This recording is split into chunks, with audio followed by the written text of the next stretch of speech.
बिस्मिल्लाहिर्रहमानिर्रहीम। अस्सलाम वालेकुम। A1 टीवी के साथ मैं हूँ आदिल मुमताज और मैं हूँ पलवशा इकबाल। नजर डालते हैं हेडलाइंस पर। साबिक जज इस्लामाबाद हाई कोर्ट शौकत अजीज सदीकी बरतरफी केस की सुप्रीम कोर्ट में बराह रास्त समाअत। वकील हामिद खान ने दलाइल में बताया कि उनके मुवक्किल ने अपनी दरखास्त में अफ्रीकैन के नाम डाल दिए हैं। चीफ जस्टिस ने रिमार्क्स दिए कि शौकत अजीज सदीकी ने जो संगीन इल्जामात लगाए उनके नताइज भी संगीन होंगे। वकील हामिद खान ने कहा है कि शायद इदारा मर्जी के नताइज लेना चाहता था। चीफ जस्टिस पाकिस्तान ने कहा है कि एक उम्मीदवार को साइड पर इसलिए किया जाता है कि मनपसंद उम्मीदवार जीते। सुप्रीम कोर्ट को किसी के मकासद के लिए इस्तेमाल करने की इजाजत नहीं देंगे। जस्टिस जमाल मंदोखेल ने कहा है कि हमारे कंधों को इस्तेमाल करने की कोशिश की जा रही है। लाहौर हाई कोर्ट का निजी दफातर में 2 दिन वर्क फ्रॉम होम का नोटिफिकेशन जारी करने का हुक्म। स्मोक तदारुक केस में रिमार्क्स दिए कि हुकूमत जानबूझकर अदालती अहकामात को नजरअंदाज कर रही है।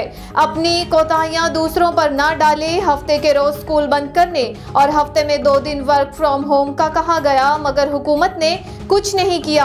सिर्फ दुकानें और मार्केट्स बंद करना ही मसले का हल नहीं। अदालत का LDA को लाहौर के अंडर पासिस की तज़ीन और आइश का काम जल्द मुकम्मल करने का हुक्म। इलेक्शन शेड्यूल का तो फिलहाल इम्कान दिखाई नहीं दे रहा।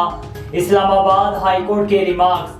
NA 122 लाहौर की हल्का बंदी के खिलाफ दरखास्त पर इलेक्शन कमीशन को नोटिस जारी। Chief justice Islamabad high court Aamir Farooq ने कहा है कि आइंदा समाअत तक जवाब आ जाए फिर मामले को देखते हैं। उधर लाहौर हाई कोर्ट ने ओकाड़ा शेखुपुरा समेत 13 अजला की हल्का बंदियों के खिलाफ दरखास्तों में मंगल तक वक्त देने की इस्तदा मुस्तरद कर दी। इलेक्शन कमीशन का वकील को आज ही अपनी गुजारिशात पेश करने की हदायत। मुस्लिम लीग नून की इलेक्शन तैयारियां जोरों पर। उम्मीदवारों के इंटरव्यूज फाइनल करने के साथ इत्तेहादियों से भी मुशावरत। नून लीग और MQM पाकिस्तान के वफूद की बैठक आज होगी। इलेक्शन कमीशन के हालिया फैसलों के साथ सीट एडजस्टमेंट पर भी बात होगी। किमाड़ी, लियारी, मलीर और दीगर सीट्स पर मामलात फाइनल होंगे। और इसराइल की गजा में दहशतगर्दी जारी। जनूबी और शुमाली गजा पर फजाई हमले, मजीद 40 फलस्तीनी शहीद। 24 घंटों में 180 से ज्यादा फलस्तीनी शहीद, 303 जख्मी। इसराइली फजाइया की खान यूनस और रफा पर मुसलसल बमबारी। इसराइली हमलों में 19,000 के करीब फलस्तीनी शहीद हो चुके, 50,800 से ज्यादा जख्मी हुए। उधर इसराइली फौज का मगरबी किनारे के इलाके जनीन में ऑपरेशन मुकम्मल करने का ऐलान। ऑपरेशन 3 दिन तक जारी रहा। 12 फलस्तीनी शहीद, 14 गिरफ्तार किए गए।